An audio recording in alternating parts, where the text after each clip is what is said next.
start today's journey by picturing yourself at a weekend art class. You're new in town, you don't know anyone, and you want to make friends. Ava, why do you think this scenario is great for language learners? It's realistic and relatable. Many listeners will someday find themselves in a similar spot, maybe at a class, a club, or even at work. Practicing English for these moments helps build real-world confidence. Exactly, and making friends is often the first step to feeling at home in a new place. Today, we'll break down a first conversation so listeners can use these skills anywhere. That's right, we'll not only listen to Emma and Liam meet, but also explore the language, phrases, and strategies they use to connect. Let's dive into the first lines Emma and Liam exchange. Hi, I'm Emma, and hi Emma, yes it is, I'm Liam, nice to meet you. Why are greetings like these so important, Ava? Well, greetings are universal social tools. They signal openness and help set a friendly tone. Even in different cultures, a simple hello and your name is a great way to start. And saying nice to meet you adds warmth. Studies show that using names and polite phrases increases the chance of a positive first impression. That's true. And remember, smiling and speaking clearly, just as Emma did, helps both your English and your approachability. After introductions, Emma asks, do you like painting? Why is asking about hobbies such an effective way to continue a conversation? It shows genuine interest and helps find common ground. People love to talk about what they enjoy, and it's an easy way to keep things light and positive. Right, and you can adapt this for any context. Do you enjoy music? Or what do you like to do in your free time? Even if you're shy, having a few hobby questions ready can really help. Absolutely.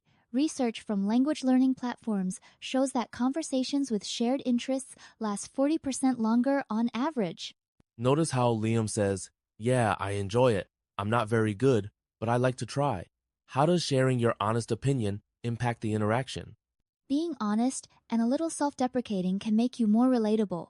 It invites empathy and gives the other person a chance to encourage you or share their own experience. Exactly. Emma responds positively, which keeps the conversation going. Expressing opinion 7 simple ones like, I like painting is a key skill for deeper connections. Definitely. And don't worry about mistakes. People are more interested in your openness than perfect grammar. Now, Emma says, I come here almost every weekend. It's fun and relaxing. How does sharing personal habits make a conversation richer? It adds detail and invites the other person to ask follow-up questions. Saying how often you do something or why you enjoy it helps paint a fuller picture of who you are. Great point. Liam follows up by asking, what do you usually paint? This keeps the topic going and shows he's engaged. Exactly. Open-ended questions like this are powerful. They encourage more than just yes or no answers, which is key for real conversations. Emma then asks, where are you from? This is a classic question. Why is talking about background so common when making friends? It helps find shared experiences or interesting differences. Plus, it's polite curiosity. Most people enjoy sharing where they come from, which can open doors to deeper topics. And when Liam says, I'm from Toronto, Canada, I just moved here last month, he's offering 2 pieces of information, his city and his recent move. Yes, and this allows Emma to welcome him and ask about his first impressions. It's a perfect example of how background questions can lead to new, friendly exchanges. Emma follows up with, how do you like it so far? Why is this such a valuable question, especially for newcomers? It shows empathy and interest in the other's experience. For someone who's just moved, being asked this feels welcoming. It's a chance to share feelings, both good and bad. Liam answers honestly, mentioning the hot weather and friendly people. This helps build trust, as it's not just small talk, but real sharing. Exactly. In fact, research on international students shows that discussing first impressions helps reduce homesickness and increases social connections. Toward the end, Emma says, maybe we can paint together today? How does making an invitation help extend a friendship? Inviting someone to join an activity is a natural way to move from acquaintance to friend.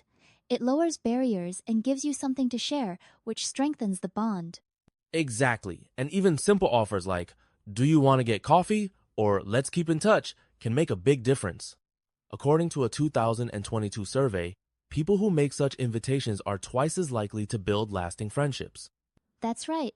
Don't be afraid to take the first step. Friendly gestures often lead to great connections. Now, let's switch gears and try a role play. Practicing as both Emma and Liam builds muscle memory for real conversations. Ava, how can listeners get the most from this exercise? The key is to speak out loud, even if you're alone. Pausing to answer and repeating phrases helps you internalize patterns and boosts your confidence for live situations. Exactly. Imagine different scenarios like being at a sports club or a coffee shop and adapt today's phrases. The more you practice, the more natural English will feel. And remember, it's okay to make mistakes. Each try is a step toward fluency. Let's wrap up by reviewing our main takeaways: greeting, sharing about yourself, asking friendly questions, and inviting further interaction. Ava, what's your top tip for applying these in real life? My biggest tip is to listen actively and be curious. People appreciate genuine interest. Don't just memorize lines, adapt them to fit your personality and situation. That's great advice. Remember to practice out loud, review key phrases, and don't be discouraged by awkward moments. Every conversation is a learning opportunity. And most importantly, enjoy the process. Making new friends in English opens doors to new cultures, ideas, and experiences.